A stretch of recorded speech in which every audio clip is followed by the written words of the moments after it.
So, Becky Lynch, straight fire, the man, the Irish-born lass kicker set the wrestling world alight during the latter half of 2018 in ways the WWE couldn't predict, causing them to book her in the first women's match to main event WrestleMania. Since then, storylines with the women's champion have lost some steam, however the woman who shook up the industry is still burning bright.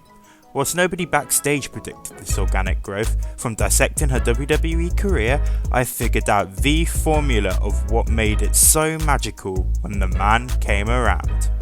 Here is how Becky Lynch transcended the SmackDown Women's division and became the man. Becky has been a fan favourite for a lot of her WWE career, but so have a lot of people, so why was it Becky that connected with the fans on another level? Well, the answer is simple, but to explain, we must go back to her time in NXT. 4 years ago, the Four Horsewomen had the historic four-way for the Yellow Brand's Women's Championship. While many know the victor, many forget the story going into the bout. Because if I was to ask you who was the biggest underdog going into the match, most people would assume Bayley, but it was actually Becky who only got into the match by forming an alliance with Sasha Banks. This is the biggest misconception about the Horsewomen.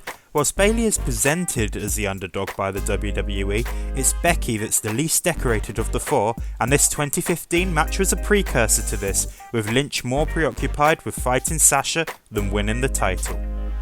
This made it a surprise when Becky, quote, stole an unborn contendership before putting on one of the greatest WWE women's matches of all time at NXT TakeOver Unstoppable.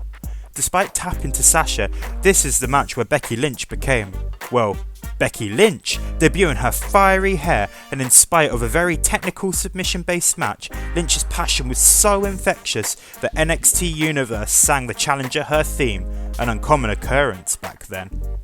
Since that match, Becky's proved time and time again that wrestling is her biggest passion, not just with in-ring actions, but with her emotions. She looks on top of the world when she wins titles, actually looks in despair when she loses them. These subtle changes are the difference between looking weak and nobody caring, and being an underdog that's cheered for by the masses. Underdogs appeal to us because we connect with their realistic characters. With the escapist nature of pro wrestling, we can sympathise with the highs of winning a top title. The whole point of watching wrestling as escapism is to get away from the annoying little realities of life, so we can relate to the troughs that the underdogs experience as we live vicariously through them. It's this connection with the fans that transformed Lynch attacking Charlotte from a story about betrayal to a story of bringing comeuppance to a corrupt establishment. Since she stepped foot in the WWE, Charlotte has been the company's golden girl. Despite being super talented, audience were starting to turn against her as she received more and more opportunities that they didn't agree with. Becky could never be the bad guy in this situation, because with every punch she'd dish out, to the fans it felt like someone backstage was receiving the blow, representing the people in our own lives that we wish we could have power against. This effect was heightened when Rousey was thrown into the mix. After revolutionising the world of women's MMA, Ronda Rousey was a household name before reaching the WWE. She was pushed as one of the best wrestlers on the planet despite having zero wrestling experience outside the company, which only made audience beg for Becky to hurt Ronda. This forced WWE to portray her as morally corrupt so that it could be a storyline to bring about her comeuppance. All of this contributes to why Becky became a star, however I'm yet to mention the most fundamental attribute that skyrocketed her to the top of the company. The key factor in Becky Lynch's rise to popularity were her actions.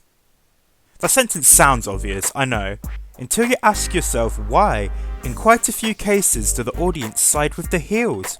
It's because they perform actions consistent with their characters, making them more charismatic and entertaining. Like, of course the Undisputed Era will become the biggest act in NXT when they actively showcase their cockiness. WWE struggled to write engaging action sequences for the faces, resulting in good guys either having the same droll retaliation or no actions at all.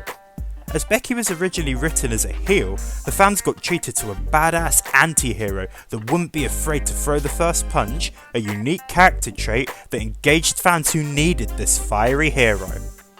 And that's how Lynch organically became the man. Her undeniable passion transformed her into an insatiable underdog before the realism of Becky acting in sync with her fearless character propelled her to the top of the company. Whilst many women are given opportunities by WWE, it's unlikely we'll ever have someone who will surprise us like the man when she came around.